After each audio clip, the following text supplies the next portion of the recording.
If you've been watching our coverage, you've seen some of the firefighters that are out on the front lines are actually inmate crews, incarcerated firefighters.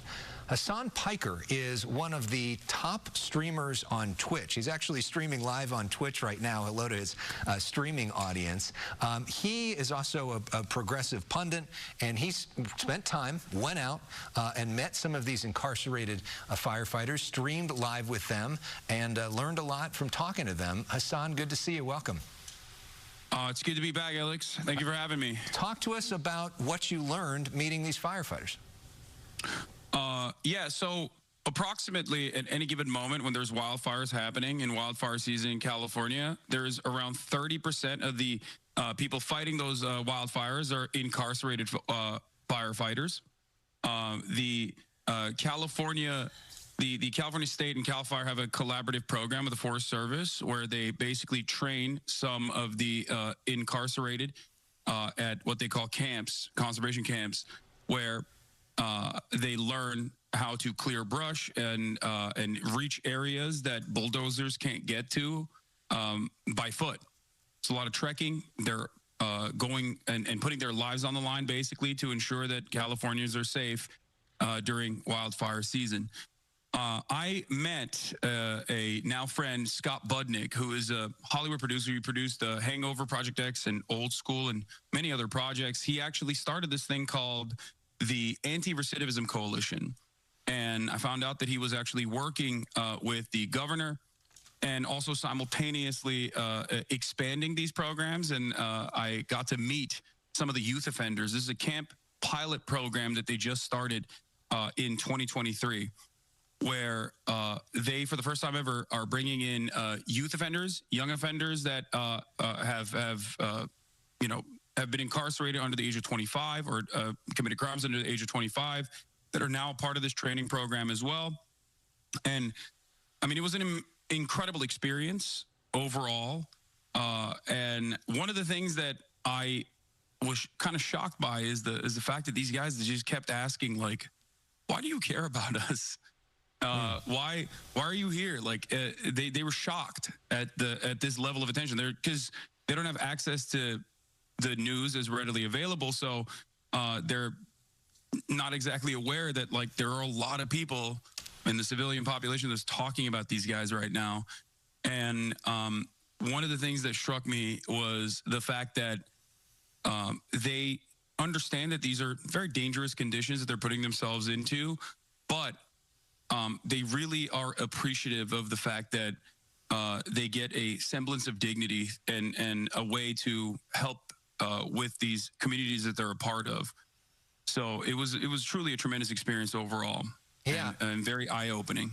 And we talk about people going behind bars. Most people that go behind bars are eventually released, and so you want there to be a rehabilitation process so that they come out potentially even stronger than when they came in. And I know for you, you were really struck by the sense of hope that these guys felt. Yeah, so it's not a secret that the county jail structure and the prison structure in the state is pretty bad overall. Like the conditions are pretty bad overall. There's a lot of violence. There are major problems.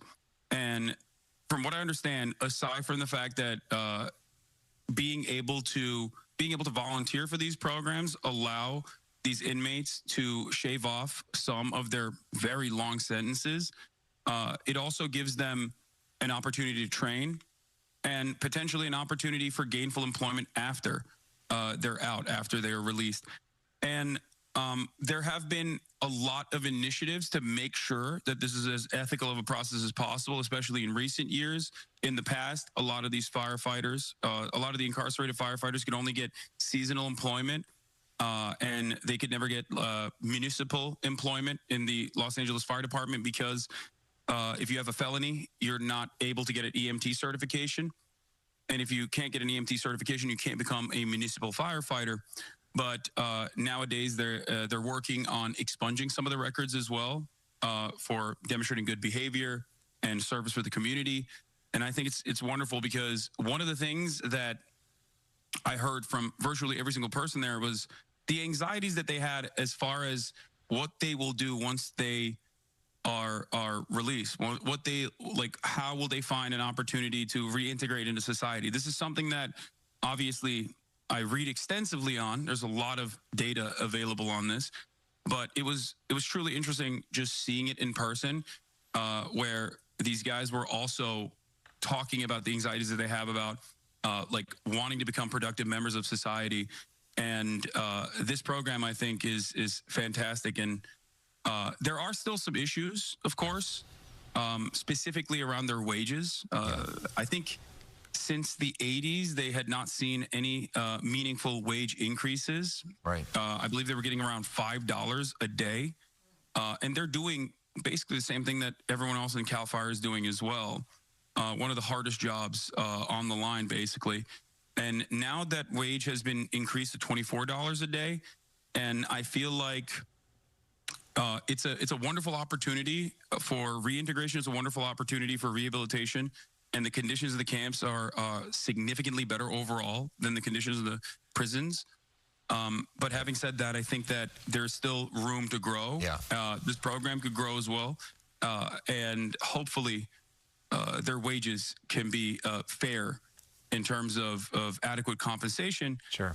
Because utilizing incarcerated firefighters as a way to displace the existing non-incarcerated firefighters is also, lowering the wages of non-incarcerated firefighters. Hasan, thank you so much for bringing this issue to our attention. We really appreciate it and appreciate the work you're doing. Yeah, thank you so much for having me. All right, we got some breaking news now, Susan.